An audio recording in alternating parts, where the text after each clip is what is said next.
Պարոն Պողոսյան, երեկ դուք սոցցանցի ձեր էջում անդրադարձել էիք Թալինի քաղաքապետին, որը վերջին շրջանում է, այսպես ասած, մամուլի ուշադրության կենտրոնում է հայտնվել, իհարկե ոչ լավ իմաստով։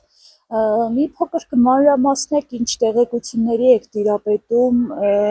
նրա վերաբերյալ, ինչպես է նա դարձել քաղաքապետ եւ գիտենք ինչ անօրինություններ, ինչ ամենաթողություն է այս պահին Թալինում կատարվում։ Տեսեք, ոչ թե այստեղ խնդիրը հատուկ իրենց անդրադառնալն էր, առհասարակ անդրադառնալ բոլորին խաժամուժին եւ թեկուզ առանձին ներկայացնել բոլոր նրանց, ովքեր այսօր Լուսենիկի եկեղեցուտեմ եւ այդ արշավանքը, այդ հակաքրիստոնեական, հակառակելական գործողությունները փորձում են որպես բարեփոխումներ ներկայացնել, որովհետև բարեփոխում ներկայացնողները առաջին հերթին իրենք պետք է բարեփոխված լինեն, իրենք պետք է կրթված լինեն, իրենք պետք է ավելի բարեկիրթ լինեն, իսկ այստեղ հավաքվել են ովքեր խաժամուժ։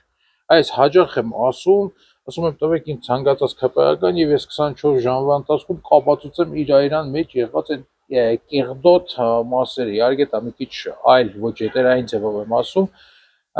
իսկ անդրադարձս նախ թալինցիների եւ աշնակցիների խնդրանքով էր եւ նաեւ նրանց պատմածի վրա էր հիմնված եւ այստեղ մենք ինչ ենք ցույց տվել, որ դերևս 1990 թվականին արդեն իրենք հակապետական գործունեություն են ծավալել իրենց ընտանիքով, մասնավորապես հայտնի դեպք կա, որը երևի Հայաստանի ավագ սերունդի ներկայացուցիչները գրեթե 90%-ը տիրապետում է այդ ինֆորմացիային, խոսքը վերաբերվում էր ազատամարտիկ Սոսի սպանությանը, որը վերագրվում է եւ որի համար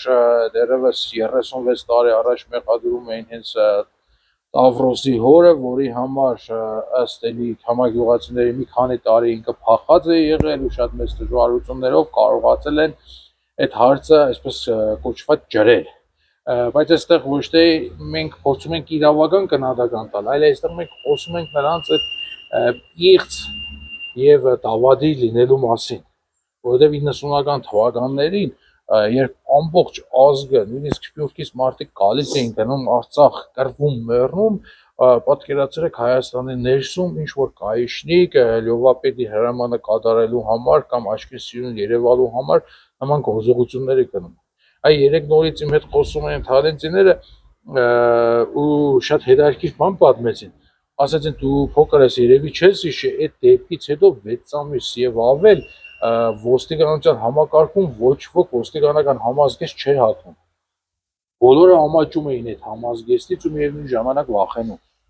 Ու մինչև նոր անկախ Հայաստանի ձևավորման այսպես արդեն հիմնական այդ փուլերը մինչև Վանոյի քալը ոստիկանները խուսափել են համազգեստ հատնել։ Այ այդքան ամաչել են այդ համազգեստից ընդամենը մեկ հոգու մեկ Տավրոսի եւ նրա հոր պատճառով։ Այ այս մարդիկ իրենք ովքեր այսօր ՔՊ-ի շարքերում են, իրենք ում ուզում եք բրբդեք, իրենց մեջ հաստատ կգտնեք ինչ որ մի սարսափելի պատմություն, ինչ որ մի արարադավոր երևույթ։ Ես այնպես չի որ իրենց նոր պետք է ճանաչեմ։ Ես իր հորողբոր հետ հանդիպել եմ Արցախում 44-օրյա պատերազմի ժամանակ ու նույնիսկ այնտեղ երբ մենք զենքի ենք ստանում, ինքը նույնիսկ այնտեղ սադրանքի գնաց։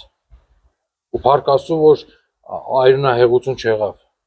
Այ մենք այդ տեսակի հետ գործ ունենք, ու այդ տեսակը ցավոք սրտի այսօր դուրս է եկել մեր հիմնական սրբության, մեր սրբության սրբոց հայ առաքելական եկեղեցու դեմ։ Այս է խնդիրը, որ մենք ում ենք թույլ տվել, որ այսօր իրենք կան իշխանության, եւ այդ կառավարիչը ով 8 տարի իր ճղճղոտ ձայնով մեր պետությունը ուղղակի քանդում է, այ իր կադրերն այդ տեսակն են։ Յուրաքանչյուրի մեջ կա մի պղծություն, կա մի կեղդատություն, այ երեք նույն թալենտիներն ինձ զանգել ասում են, դե Աշրագում իրենց պաբերից մեկը Մկող անունով 37 թվականի Դավնոսճիկ էր, այնքան սարսափելի մարդ է եղել, որ թաղման հաջորդ օրը եկնաղ գնալուց մարդկային կեղտ կղանք են հայտնաբերել նրա գերեզմանի վրա, որում մեծաքանակ։ Այ այսօր այդ տեսակը եկել է իշխանության եւ այդ տեսակը կործանեց մեր Արցախը, այդ տեսակը կործանեց մեր ինքնիշխանությունը, մեր ինքնասիրությունը եւ այսօր արդեն կպել է մեր սուրբ հավատքը։ Պարոն Պողոսյան, դուք թալինցիների հետ շատ է ձեր շփումը, իրենց հետ հաճախ կապի մեջ եք, ասում են այնտեղ ամենաթողություն է Թալինում, ՔՊԱ-ական համայնքապետը ամեն ինչ կենտրոնացրել է իր ձեռքում, միջամտում է, չարաշահում է իր լիազորությունները, որոնք նույնիսկ ապացուցվելու դեպքում տեսնում ենք, որ պատասխանատվության չի կանչվում տվյալ համայնքապետը, նույն այն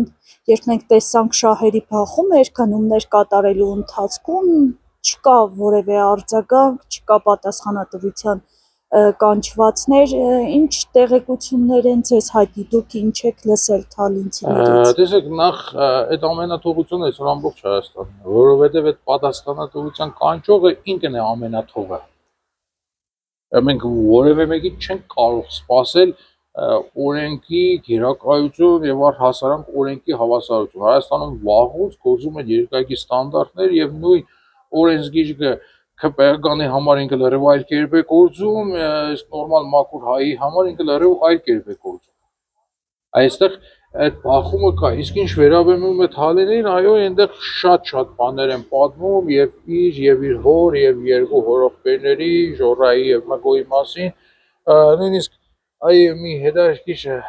բան, որը երեք նորից էս փոխանցեցին, ես էլ կխնդրեմ որպես լրագրող դուք ինքներդ էլ նաեւ այդ մասով հետամուտ լինեք, օրինակ 44-օրյա պատերազմի ժամանակ դրսում ապրող շատ թալինցիների խնդրել են, որպեսզի նրանք պատերազմին որոշակի հումանիտար եւ առհասարակ օգնություն տրամադրեն։ Եվ այդ օգնություններից մեկը նորից ըստ թալինցիների եղել է 3 ավտոմեքենա, Նիվա Մագնիշի ամենագնացներ։ Պատմում են, ասում են, այդ 3 սպիտակ Նիվայից ոչ մեկը Արցախ չգնաց։ Մեկը մնաց Տավրոսի հոր մոտ, մյուսը մնաց հորեղբայր Ժորայի, մյուսը հորեղբայր Մագոյի Ուգուչի մոտ։ Ու ասում են մինչև հիմա է իրենք այդ մեքենաները շահագործում են, Արցախի համար եկած մեքենաները